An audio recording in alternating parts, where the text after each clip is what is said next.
السلام علیکم۔ آپ کے ساتھ شیئر کروں گی حضرت شعیب علیہ السلام کا واقعہ۔ حضرت شعیب علیہ السلام اور حضرت لوط علیہ السلام کا زمانہ نبوت جو تھا وہ پاس ہی تھا، قریب ہی تھا۔ اس لیے حضرت شعیب علیہ السلام کو حکم دیا گیا قرآن کریم میں کہ آپ ان کو ڈرائیے۔ حضرت لوط علیہ السلام کی قوم کا جو حال ہوا ہے، اگر وہ اپنی حرکتوں سے باز نہ آئے تو ان کے ساتھ بھی اس سے برتر سلوک کیا جائے گا۔ حضرت شعیب علیہ السلام کو مدین کی طرف مبعوث فرمایا گیا۔ حضرت شعیب علیہ السلام نے اپنی قوم سے کہا کہ اللہ کی عبادت کرو، اس کے سوا تمہارا کوئی معبود نہیں، بے شک تمہارے پاس تمہارے رب کی طرف سے روشن دلیل ہے۔ یعنی حضرت شعیب علیہ السلام نے اپنی قوم کو ہر طرح سے سمجھایا کہ زمین میں فساد مت کریں، لوگوں کو چیزیں ٹا کر مت دو، جہاں یعنی زمین میں راہ گیروں کو مت ڈراؤ اور اللہ کی راہ سے انہیں مت روکو۔ یاد کرو جب تم تھوڑے تھے اس نے تمہیں بڑھا دیا، اور دیکھو فسادیوں کا کیسا انجام ہوا۔ یعنی حضرت شعیب علیہ السلام کو حکم ملا کہ انہیں پچھلی قوموں پر غور و فکر کی طرف راغب کیا جائے۔ یعنی حضرت شعیب علیہ السلام کی قوم میں اور تو بہت سی برائیاں تھیں، لیکن سب سے زیادہ جس برائی کا ذکر کیا گیا ہے وہ کم تولتے تھے۔ یعنی انہوں نے اپنے ترازو کے ایک پلڑے کے نیچے کچھ ایسا لگا دیا تھا کہ جس سے کم چیز بھی زیادہ وزنی ہو جاتی تھی۔ جب انہوں نے چیز دینی ہوتی تو دوسرے پلڑے کا استعمال کرتے، جب انہوں نے وہ چیز کسی سے لینی ہوتی تو وہ دوسرے پلڑے کا استعمال کرتے۔ اس طرح یعنی کم دیتے اور زیادہ لیتے۔ اس وجہ سے اللہ تعالیٰ نے ان کو بار بار اس عادت سے منع فرمایا اور حضرت شعیب علیہ السلام کو بھی ان کی اصلاح کے لیے مبعوث فرمایا۔ حضرت شعیب علیہ السلام کے بار بار سمجھانے کے باوجود وہ لوگ نہ مانے۔ حضرت شعیب علیہ السلام نے ان کو ہر طرح سے سمجھایا، لیکن وہی کتے کی دم ٹیڑھی کی ٹیڑھی۔ حضرت شعیب علیہ السلام کو اللہ تعالیٰ نے خوبصورت آواز کا معجزہ بھی عطا فرمایا تھا، ایسا خوبصورت کہ اگر وہ اپنی اونچی آواز میں تلاوت کر رہے ہوتے تو پرندے اڑتے اڑتے اپنے پروں کو روک کے وہیں کے وہیں ٹھہر جاتے۔ اس لیے ان کی آواز و نصیحت سننے کے لیے کافی لوگ جمع ہو جایا کرتے تھے، لیکن اثر کم لوگوں پر ہی ہوتا تھا کیونکہ وہ بہت زیادہ حد سے زیادہ منکر ہو چکے تھے۔ ان کا کہنا تھا کہ ہمارے آباء و اجداد جو ہیں وہی سیدھے راستے پہ تھے، ہم کیسے ان کا راستہ چھوڑ دیں۔ حضرت شعیب علیہ السلام نے انہیں بتایا کہ اگر تم میری رسالت میں اختلاف کر کے اگر دو فرقے ہو گئے اور ایک فرقہ مانا اور ایک منکر ہو گیا تو اللہ تصدیق کرنے والوں اور ایمان لانے والوں کو عزت دے گا اور ان کی مدد فرمائے گا، جھٹلانے والے منکرین کو ہلاک کرے گا اور عذاب دے گا، اور اللہ کا فیصلہ سب سے بہتر ہے۔ اور ان کی اس قوم کے متکبر سردار جو ہیں وہ بولے، اے شعیب قسم ہے کہ ہم تمہیں اور تمہارے ساتھ والے مسلمانوں کو اپنی بستی سے نکال دیں گے، یا تم ہمارے دین میں آ جاؤ۔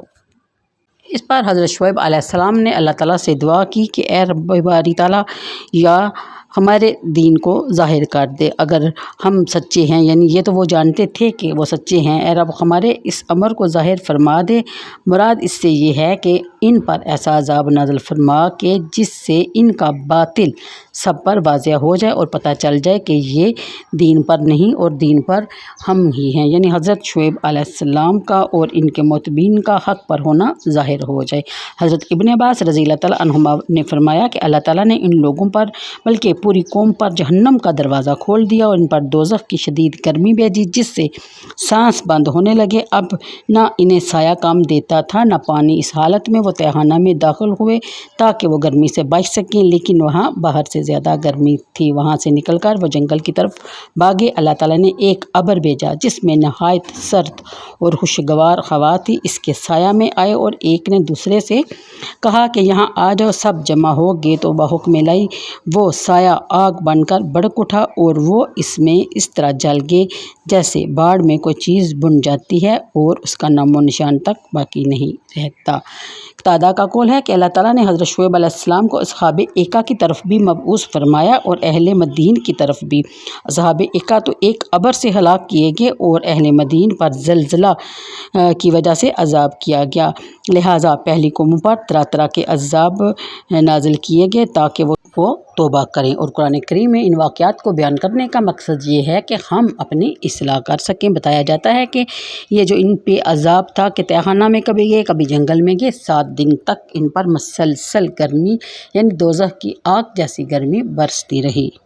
وہ اپنے کرموں کی وجہ سے عذاب میں گرفتار ہوئے۔ جب ان پر بلائی کی جاتی تو وہ کہتے کہ ہمارے باپ دادوں کی وجہ سے ان کو غم پہنچے تھے، تو پھر وہ غفلت میں پڑ جاتے، پھر ان کی پکڑ سخت ہو جاتی۔ اگر بستیوں والے ایمان لاتے اور کریا زاری کرتے اور اللہ سے ڈرتے تو ضرور اللہ ان پر آسمان اور زمین کی برکتیں اور رحمتوں والے دروازے کھول دیتا۔ ہر طرف سے انہیں خیر پہنچتی، وقت پر نافع اور مفید بارشیں ہوتی، زمین سے بکثرت پھل اور سبزیاں پیدا ہوتی، رزق کی فراوانی ہوتی، ان امن اور سلامتی ان میں رہتی اور آفتوں سے وہ محفوظ رہتے۔ اللہ کے مخلص بندے اور نیک بندے اس کا خوف رکھتے ہیں۔ ربی بن حسیم کی صاحبزادی نے ان سے کہا، کیا سبب ہے کہ میں دیکھتی ہوں کہ رات کو سب سو جاتے ہیں لیکن آپ جاگتے رہتے ہیں؟ فرمایا، اے نور نظر، تیرا باپ غافل ہو کر سونے سے ڈرتا ہے، کہیں غافل ہو کر سو جانا کہیں عذاب کا سبب نہ بن جائے۔ اس سے ثابت ہوتا ہے کہ جب ہم عذاب سے غافل ہو جاتے ہیں اور اپنی غلطیوں پر نادم ہونا چھوڑ دیتے ہیں تو کسی نہ کسی صورت میں ہم عذاب میں مبتلا ضرور ہو جاتے ہیں۔ تو کم از کم جب آپ لوگ رات کو سوتے ہیں تو اپنی ایک دن کی ہر روز کی غلطیوں کو یاد کر کے اللہ سے توبہ اور معافی مانگ لیا کریں۔ اللہ تعالیٰ بہت غفور اور رحیم ہے، رحم کرنے والا ہے، ہم سب پہ رحم فرمائے، آمین ثم آمین۔ یہ واقعات مختصر طور پر سورہ اعراف میں بیان کیے گئے ہیں۔ جب کفار مکہ نے نبی کریم صلی اللہ علیہ وسلم سے سابقہ قوموں کے حالات جاننے کے بارے میں اصرار کیا تاکہ وہ نبی کریم صلی اللہ علیہ وسلم کی صداقت کی گواہی دے سکیں، لیکن وہ جانتے بھی تھے کہ نبی کریم صلی اللہ علیہ وسلم ایک ایک حرف سچ کہتے ہیں، کبھی ان کی زبان سے جھوٹ نہیں نکلا، اس کے باوجود وہ منکر کے منکر ہی رہے۔ سورہ اعراف پارہ نمبر 9 اسی میں حضرت موسیٰ علیہ السلام کا مختصر سا واقعہ بھی پیش کیا گیا ہے۔ قوم نے کبھی عہد پورے نہ کیے، ان پر جب کوئی کبھی مصیبت آتی تو عہد کرتے کہ یا رب تو اگر اس سے ہمیں نجات دے تو ہم ضرور ایمان لائیں گے، پھر جب نجات پاتے تو عہد سے پھر جاتے۔ یہی حضرت موسیٰ علیہ السلام کی یعنی فرعونیوں کا یہی وتیرہ تھا اور اسی پر وہ قائم رہے، اس لیے سب سے زیادہ جو عذاب ہیں اسی قوم پر نازل کیے گئے۔